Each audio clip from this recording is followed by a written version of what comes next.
Hello, good pals. Welcome to the Onion Creature review of Hatch Tales, a heroic hookshot adventure.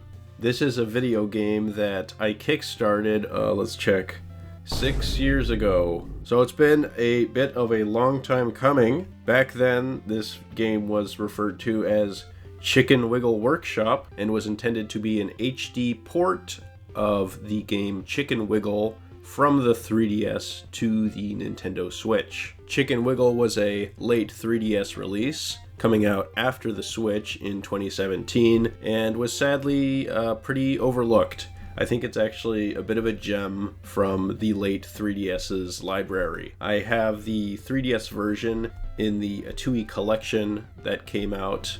It's a physical release by Limited Run Games. I never did get to finish that version of Chicken Wiggle, however, because the cartridge has a bug which does not allow you to finish the game, which is a shame.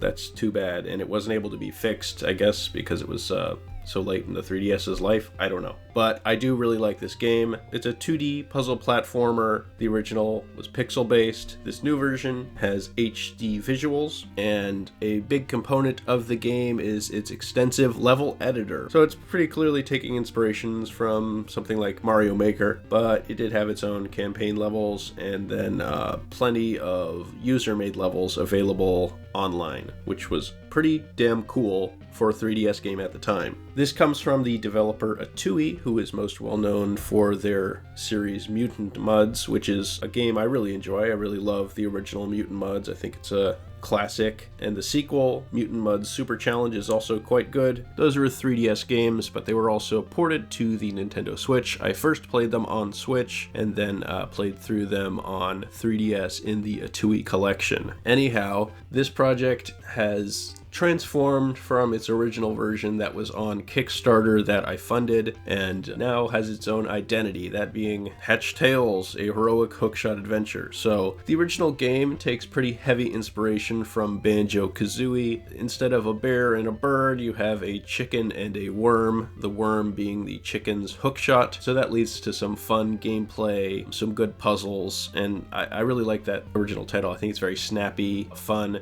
quite easy in terms of the main levels that are included, but very satisfying to play through. In this new version of it that has been rebranded and altered, there's quite a bit of new content. There's a lot of new levels, totally new visual styles in the levels in this new HD non-pixel style. I like the new visual style, but I don't think it quite matches the charm of the original pixel art. Unfortunately, the gameplay does remain quite snappy and fun. There are some new gameplay ideas that are introduced in this title. Not too many new mechanics, but the original game did have a lot of mechanics already, so I think that's okay. I will say, I don't know if a hookshot is really an upgrade from the little worm guy. A hookshot is a little different. It takes it from being a bit more Banjo-Kazooie inspired, because it was a chicken and a worm working to defeat a sort of generic green witch, so, you know, very Banjo-Kazooie vibes there. More of a fun,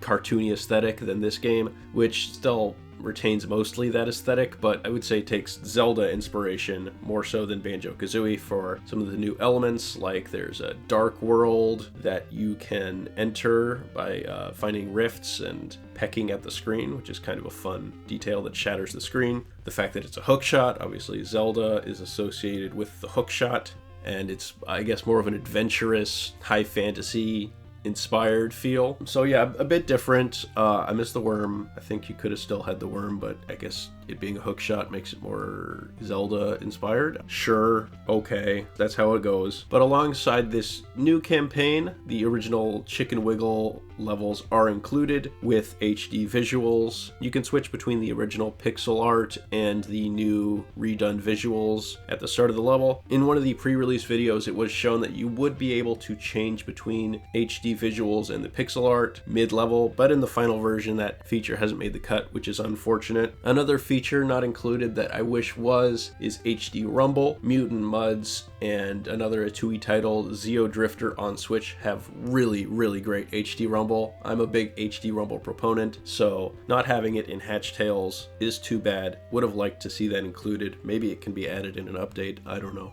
I would say one of the biggest additions to Hatch Tales from Chicken Wiggle is that there are now more collectibles per stage. In each of the main stages in the different worlds that you go to, there is a map collectible which unlocks a bonus level. Also, the FUN letters from Chicken Wiggle have been replaced by these fire gems that you collect, and I guess thematically the fire gems are helping to melt away the cold that has been brought on by the evil wizard, who is the villain of this game as opposed to a generic green witch. So more thematic coherence, I guess, but a little less charming. It was kind of cool that they had FUN letters, but it does allow for some levels to have more than 3 of those collectibles, fire gems. So there are some levels where you'll find more than 3, whereas in the original Chicken Wiggle it was always 3 in each of the levels. They were very consistent in that there were 100 gems and 3 FUN letters to collect in every level. That's a little bit different in Hatch Tales, where there's a little bit more variety. Some of the missions have different goals. In the original, in the main game, it was all just to rescue birds at the end of the level. In the new version, sometimes there's different objectives, like breaking all these eye blocks or defeating all the enemies. So there's a little bit more variety to the main game. And I will note that all of these features that I'm talking about are available in the level editor, which makes a return from the 3DS version, which was really great to see. All of the 3DS levels are included on this game's online mode, which is cool. They're all compatible. So if you made a 3DS level, you can play it here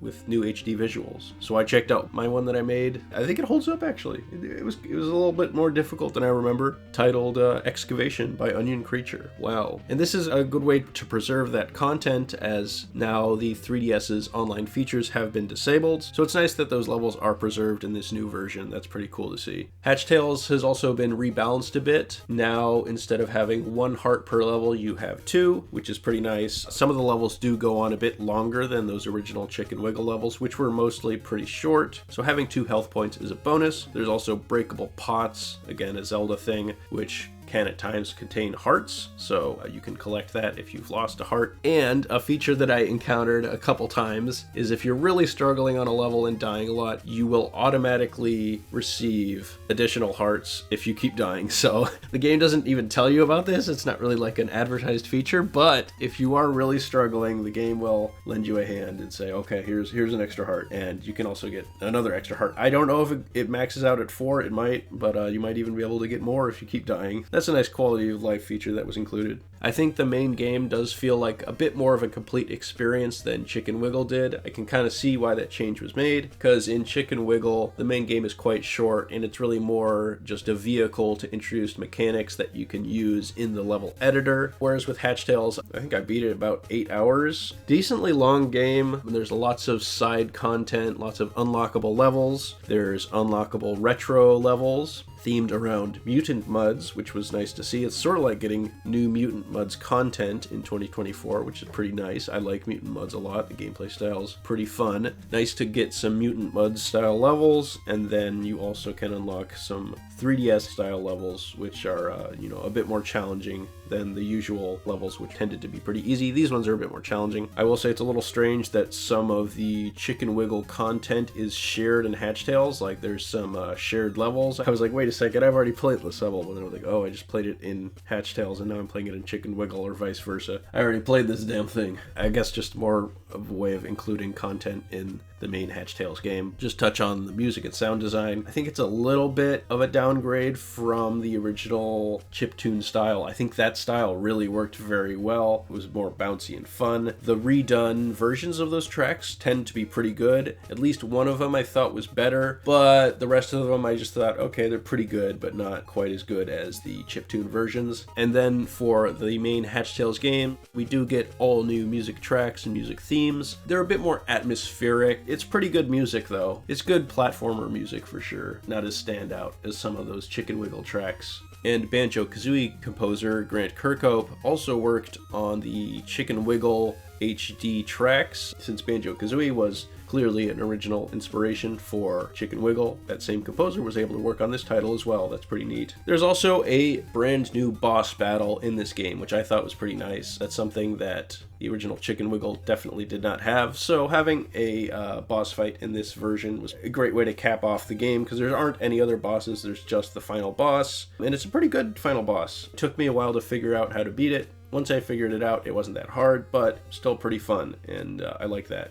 Gave it a nice climactic section. So those are my thoughts on Hatch Tales. I received an email code for it earlier in the month and thought I would do a little review of it because I really quite like this game. It was quite a long wait for it, which is unfortunate. Game development can take a long time, but with that being said, I'm very glad to have the game in my hands and have been able to play it. I think it did live up to expectations for the most part. Biggest missing things for me is the HD rumble. I really would have liked that to be included. I think that actually would have elevated the experience for me personally. I don't know about anyone else. No one else seems to care about HD rumble as much as I do, but whatever, that's fine. Other than that though, yeah, very strong title. Comes with quite a few levels built in, and then you get the user levels, a lot of which are really, really good. There's a good collection of levels, mostly just from the 3DS, and then hopefully we'll get some more user levels coming from the Switch version. So yeah, it's a quality title. It's a good time. Difficulty is pretty well balanced. If you're going for 100%, it's definitely gonna be a bit of a challenge, but I think it has some good quality of life features and balancing to keep it enjoyable. I think most skill sets would be able to play this game. I really enjoyed going through it. It was pretty addictive. You get to the end of one level and you're like, all right, I'll just do one more. And you know, that keeps going on. It's that kind of thing. Pretty good stuff. I would recommend this game if you're a fan of 2D platformers. It's a pretty high quality one, and there's a lot to do in it. All right, people, thank you for watching. You've been a tremendous audience. Goodbye.